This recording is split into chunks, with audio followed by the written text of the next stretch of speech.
acompanhar atentamente.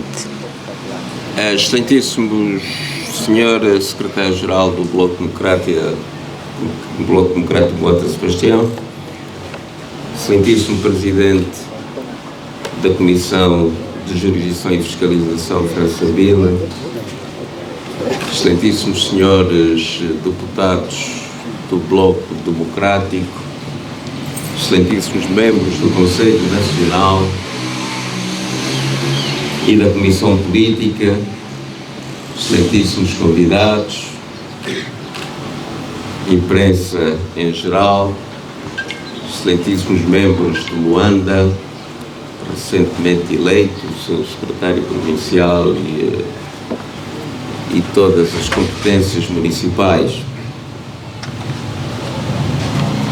Em primeiro lugar, quero saudar a presença de todos neste ato para esta sessão de fim do ano político, onde vamos aproveitar para erguer as nossas taças e reafirmar as nossas convicções, fazer um balanço breve do ano 2023 e descontrair para tomarmos impulso para os desafios futuros. Estes, contudo, serão equacionados a quando da abertura política. Em 2022, o ano foi marcado pela reafirmação do povo, dos cidadãos do corpo inteiro, de que pretende uma vida melhor. As eleições mostraram a vontade de mudança e a pujança do nosso povo em pretender construir um novo futuro. Desgraçadamente, o ano de 2023 veio provar a intuição popular segundo a qual a gravidade dos problemas nacionais seria acentuada. Na realidade, estamos perante mais 5 anos de martírio.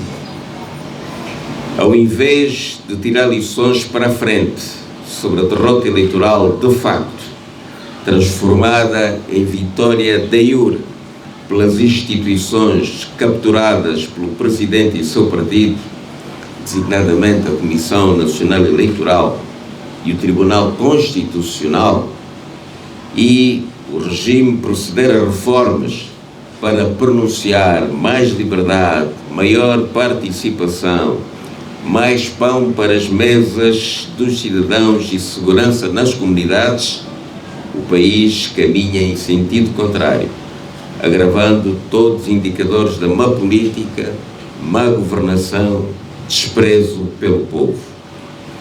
Cada vez mais, a classe política dominante se transforma num ninho de abutres, desejando mastigar todas as classes e criando um exército de desgraçados e pobres e provocando o êxito de famílias para o exterior do país com inerente fuga de quadros. A fome, hoje, graça no nosso país com maior virulência. O rendimento familiar da maioria dos angolanos, em especial da classe trabalhadora, está reduzido a pó com o congelamento do crescimento salarial, sem sequer uma definição condigna do salário mínimo. E a perda do poder de compra, dada a persistente inflação que ronda os 20%. A classe média vê o seu rendimento disponível afetado pela alta de impostos e a sua qualidade de vida reduzida pela torpe desvalorização do Kwanza. Beneficiária de uma riqueza mal distribuída, ela é hoje exprimida como financiadora da corrupção do grupo minoritário que se afinca no poder. O proclamado Programa de Combate à Pobreza, mesmo com o contributo do Banco Mundial, não produz impacto significativo na vida das populações e na reorganização da economia, dada a sua natureza político-partidária. As políticas do Fundo Monetário Internacional fazem, entretanto, o papel inverso numa dinâmica de dá lá, dá cá, que apenas sustenta a manutenção do poder atual.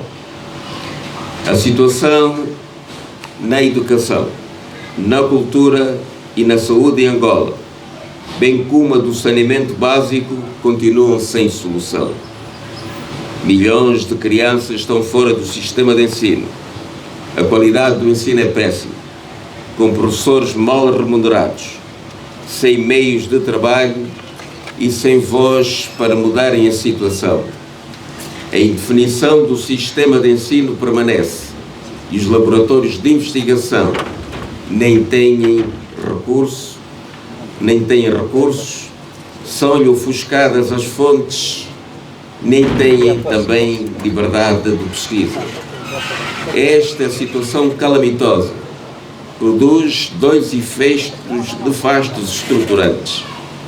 Uma população com dificuldade em equacionar os seus próprios problemas e, portanto, propensa a ser dominada interna e externamente, e um outro efeito que é a degradação social, patente já em toda a vida nacional, com casos que nos levam ao delírio de uma sociedade doente, conturbada.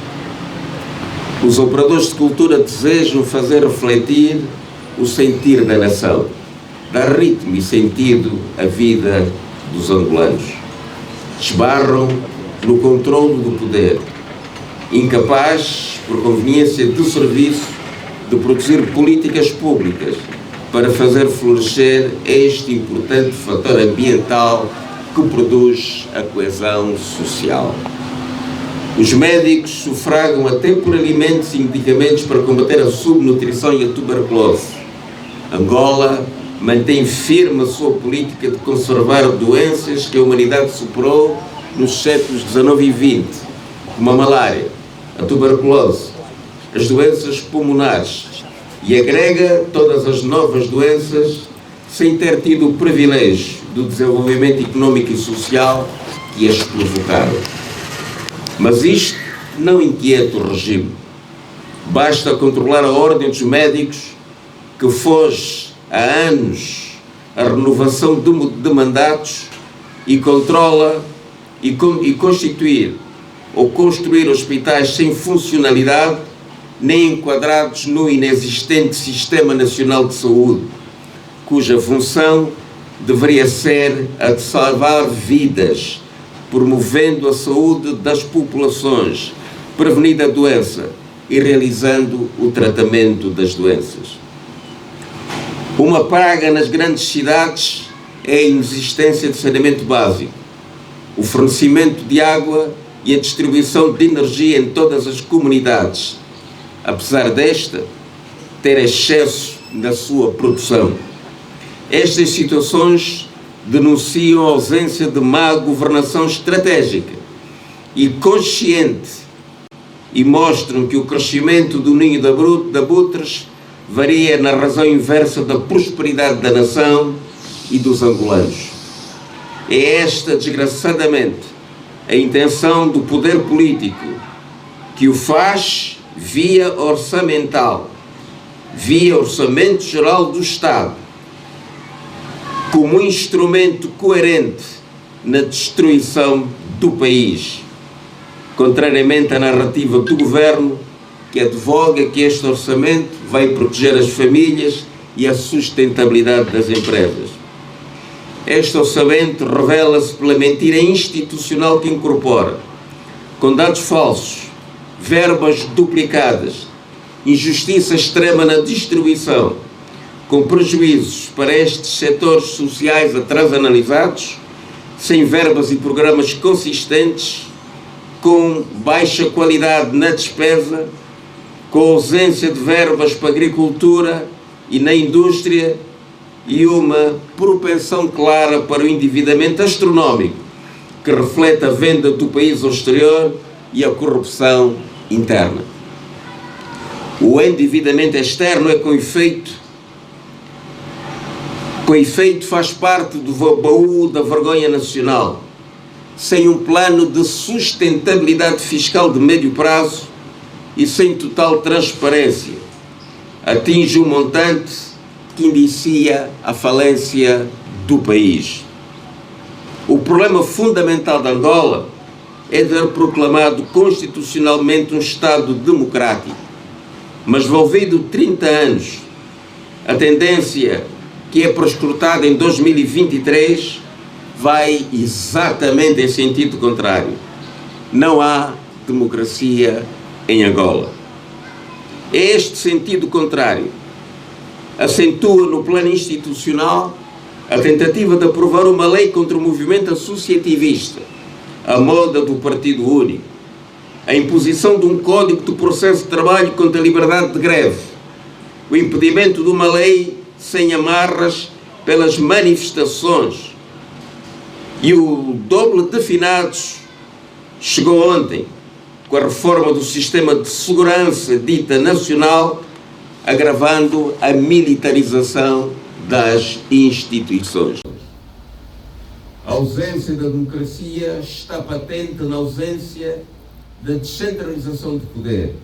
O regime não quer eleições autárquicas e agora inventou a atomização da divisão administrativa do país. Obrigado, Sr. Executivo. Contem com a oposição total do Bloco Democrático, pois, para pior, já basta assim. O proeminente sintoma, para além de sentirmos na pele, por via do sistema repressivo, que mantém presos políticos e reprime manifestações, bem como controla a comunicação social, é a desfocagem do sistema judicial. Acoplado ao partido no poder e ao seu presidente, como garante da captura dos outros poderes. Vivendo com uma mentira básica, sistémica, o país provou em 2023 que não tem rumo. No topo das tropelias judiciais está o Tribunal Supremo, cujo Conselho Superior, amarrado, denega a justiça, mandando para as ortigas o Código Penal e a Lei da Probidade Pública. Estruturalmente, a justiça, como apêndice do poder, julga quem o Presidente da República quer, protege a família partidária e impede a defesa dos direitos fundamentais aos cidadãos. Não é possível, pois, neste contexto, combater a corrupção. Quando digo combate, é uma falácia e, claramente, o que temos observado diariamente é um aprofundamento da mesma corrupção. Contra isto, só uma mobilização forte, consciente e determinada da sociedade civil, pois não se trata meramente de má governação. É um sistema caduco, obsoleto, um regime que carece de ser substituído. E isto é cada vez mais verdade quanto à propensão autoritária e de violência que se registra no mundo, com uma deriva de partidos que tomam o poder com esta orientação, alimenta cada vez mais a nossa própria autocracia, que vai buscar agora no exterior a sua legitimidade. Não chega, pelos vistos, a fraude eleitoral.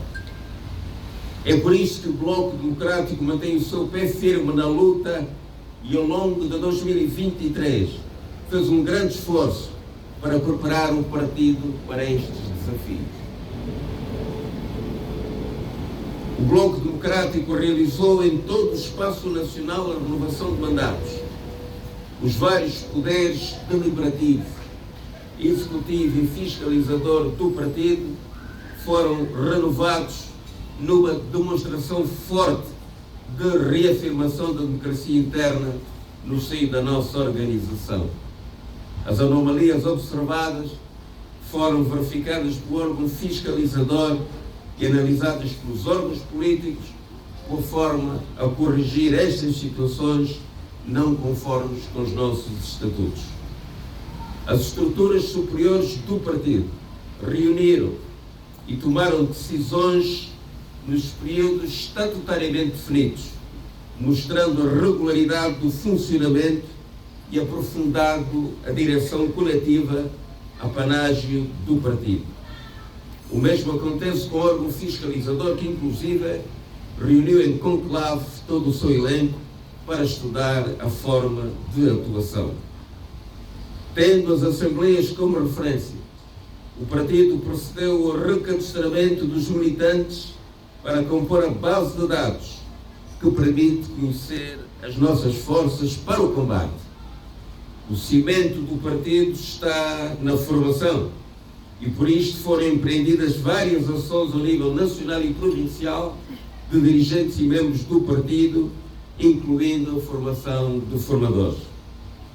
Passos significativos foram dados pelo setor feminino e juvenil para que as estruturas autónomas próprias tomem assento no Secretariado Nacional na base da eleição destas lideranças.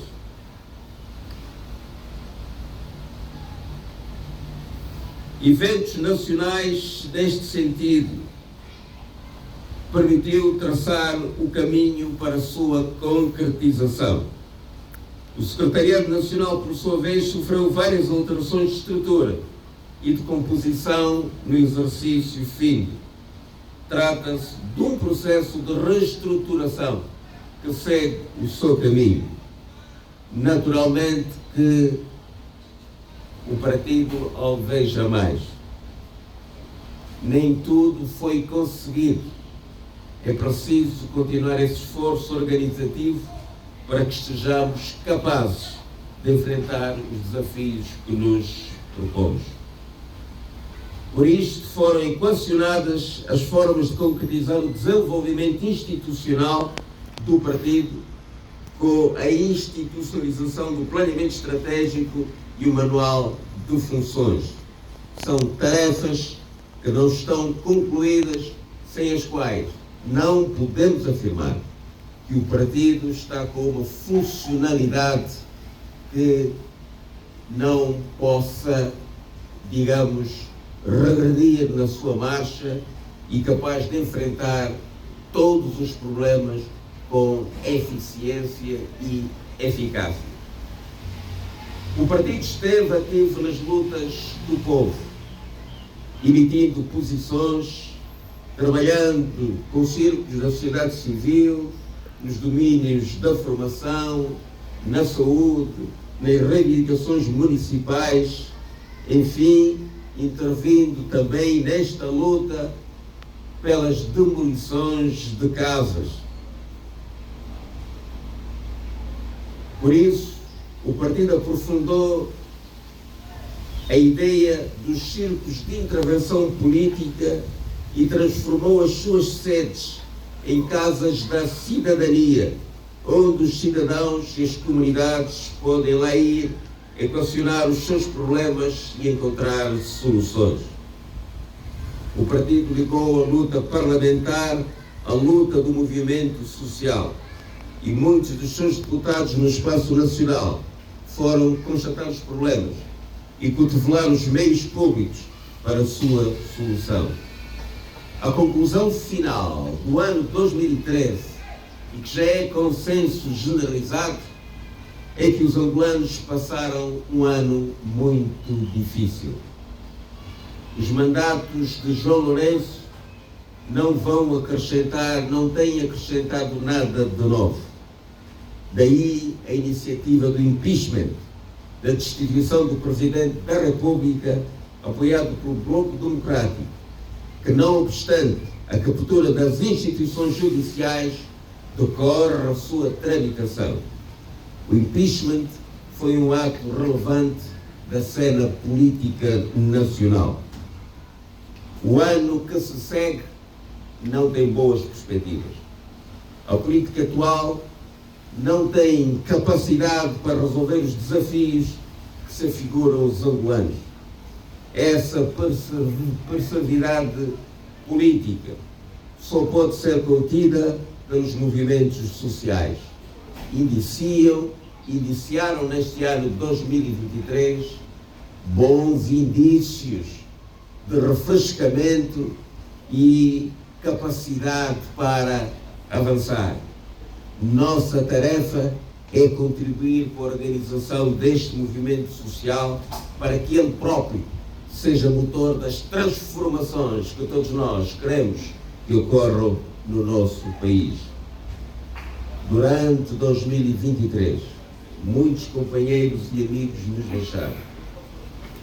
Uma palavra de conforto para os seus familiares e um encorajamento para todos nós, para sermos dignos dos seus esforços enquanto estiveram, e a promessa de que saberemos superar esta dor, este vazio que nos deixa. Desejamos a todos um bom ano de 2024, a todos aqueles que, com o ideário do Bloco Democrático, têm a esperança de que vão fazer acontecer a liberdade, a modernidade e a cidadania para que o povo angolano vença. Viva o Bloco! Viva! Viva o Bloco! Viva! Obrigado.